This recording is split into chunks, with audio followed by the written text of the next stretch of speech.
That McLaren Sports Series line is given a real name. I'm a real car. Right? Could the Ford Focus RS be making more horsepower than we thought? Whoa! Jaguar teases us with the new XF. And did someone just say Hyundai pickup truck? I did. Plus we have your FLD question of the day, meaning you. Hey, what's going on everybody? I'm Derek D. And you best believe you're watching Fastlane Daily, the greatest show in the universe. All of it.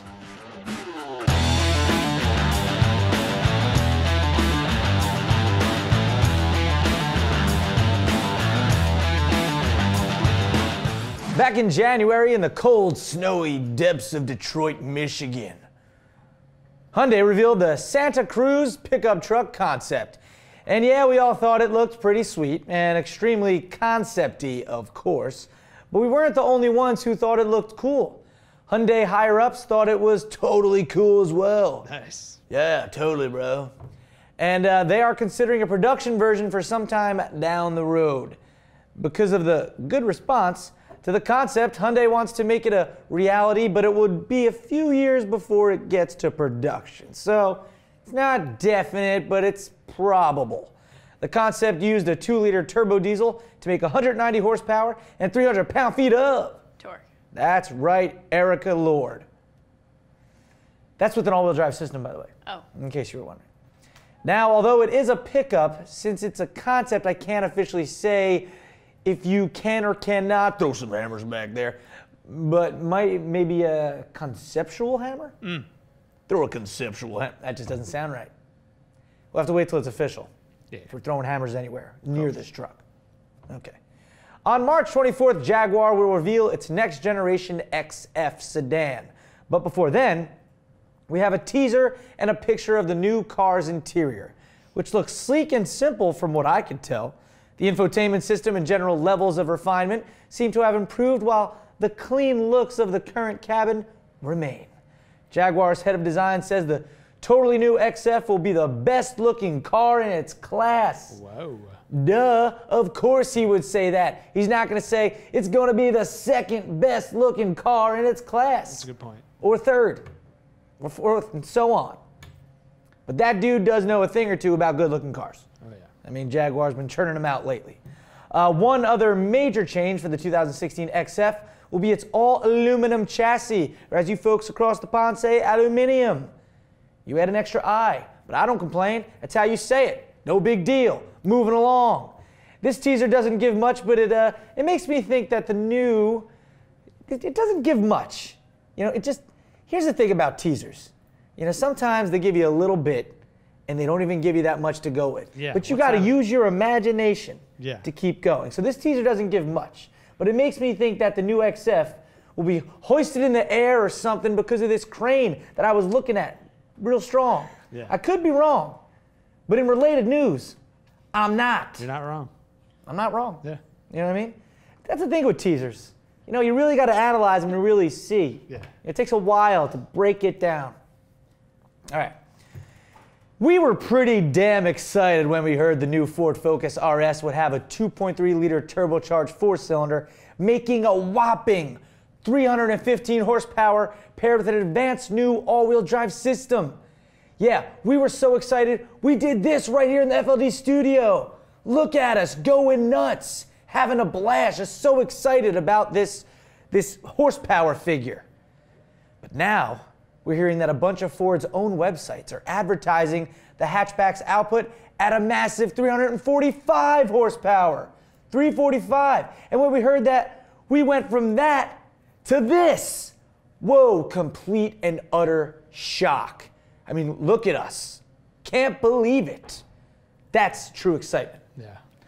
Yeah, needless to say, we were quite surprised.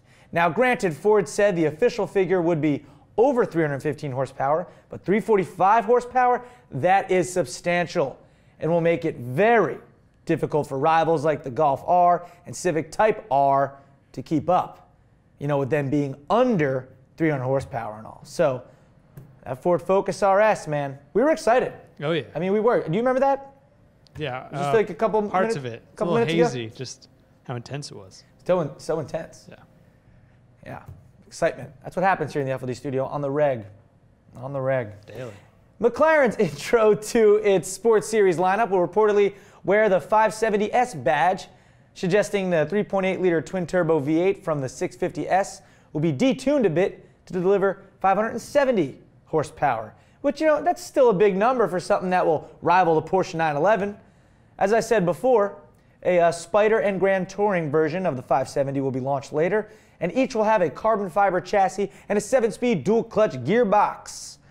Prices for the 570S should start at $180 large. Expensive, yes, but a decent amount less than the 650S, although still quite a bit more than most of us can afford, let's be honest. But we will see that at the New York Auto Show for sure. In what is it, 2 weeks, week and a half, whatever it is? Soon, very soon. First couple days of April. All right, now it is time for your FLD question of the day. Isn't that right, Erica? Yep. How you doing over there? Great. All right, good.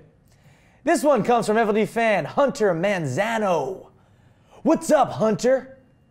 Hey, Fastlane Daily. I hope you guys are all doing well. I hope you're surviving out there in the frigid New York weather. I'm coming at you from sunny Southern California. And my FLD question of the day regards the 2015 Mustang. Okay, hold up a second. Southern California bragging. Yeah, it's still chilly here, Hunter, but it is warming up a bit. At least it's not as bad as it's been past couple weeks. But anyway, yeah, I am jealous you live in Southern California, but I'm not really. I'm jealous of your weather right now. I'm just busting your chops anyway, though. But so what is your FLD question of the day about the 2015 Mustang, as you said? And my FLD question of the day is, do the pros outweigh the cons when it comes to taking a chance on this new motor, this new turbo 4-cylinder? All right. So, good question, Hunter. I'm a hunter. So your question was, do the pros outweigh the cons when it comes to the new 2015 Ford Mustang's EcoBoost engine? Well, right off the bat, a Mustang purist may say to you that you are crazy and you always have to get the GT, which is a V8, of course. And sure, there is an argument for that. If I had to choose me personally, that would be my choice, okay? We are comparing the entry-level Mustang 3.7-liter V6 with 300 horsepower, which has been around for a little while, and the new 2.3-liter EcoBoost engine with 310 horsepower. At one point in Hunter's video, he was saying that buying an engine in its first year has a lot of risk, and that may have been true some years ago, Hunter, but the thing is, turbos are nothing new nowadays, and that engine technology is pretty much understood and mastered by most car companies. Oh yeah. But here's a few pros and cons if you choose the Turbo EcoBoost Mustang. Pro, more horsepower and a lot more Torque. than the V6. Con, you may get a little bit of turbo lag in there. Okay, I'm looking for some cons. Okay. Pro, better gas mileage with a 25 mpgs combined compared to 22 combined in the V6. Con, it hasn't been around as long, yeah, but pro, it's actually easier to tune if you want to go that route. Pro, for both, they basically weigh the same. I think it's only like difference between within 10 pounds difference, basically the same. Con, it's more expensive, starting at $25,000 versus $23,000 in the V6. Pro, it's new and it seems to be where things are headed. So embracing it is half the battle. Look, the bottom line is people aren't used to a 4-cylinder Mustang, and that's okay. So you could say con, saying your Mustang only has 4 cylinders. Now to some people, that just doesn't sound masculine. But get over that because 4 cylinders are here to stay, and they're only getting more powerful. Seems like these 4-cylinder engines are getting more powerful and more powerful with the turbos they're adding, all kinds of stuff. Either way, you're getting a fun, powerful sports car with both the V6 and the EcoBoost Mustangs. It really comes down to your preference. Again, we are excluding the Mustang GT V8. Okay, so if I had to pick between the V6 and the EcoBoost 4-cylinder, I think I'm going to try the EcoBoost. I'm going to give it a go. Yeah. I think so. Tom, what about you? V6. You're going with the OG, going with the V6, old reliable, naturally aspirated, breathing that air. You named it, all of it. Omar, what about you? Camaro ZL1. No, I didn't say, we're not, I know. Mustang. Camaro SS. No. Mustang's here. Camaro 1 Just pick the V6 or the EcoBoost. EcoBoost. Okay, EcoBoost like me. Max? CLA? EcoBoost. Oh, okay. Yeah, but gun to my head, CLA. Okay. Erica, what about you? I'll agree with them. EcoBoost. EcoBoost. Okay, you want to try it new? Try something new. So there you go, guys. Hope you answered your question, Hunter. I think Hunter in his email said that he would have went with the V6. So there you go, Tom. Yeah. Let us know what you guys V6. think. Camaro V6, okay. Someone tell him where he is. Use hashtag FLDQ of the D if you guys want to weigh in or send your own video in to, Omar, do you know that email? Camaro Z28. Tom, Tips@fastlanedaily.com. thank you. And we prefer a YouTube link if you're going to send that video. Oh, yeah. All right, there we go. Long question of the day today. Oh, yeah. It was good, though. It was good. And that's going to do it for Fastlane Daily on this Thursday. I'm Derek D. Thanks for watching, everybody. And you be good now, okay? I'm talking to you. There was a moment in this episode where Erica's hand slipped on the teleprompter and totally changed where we were at.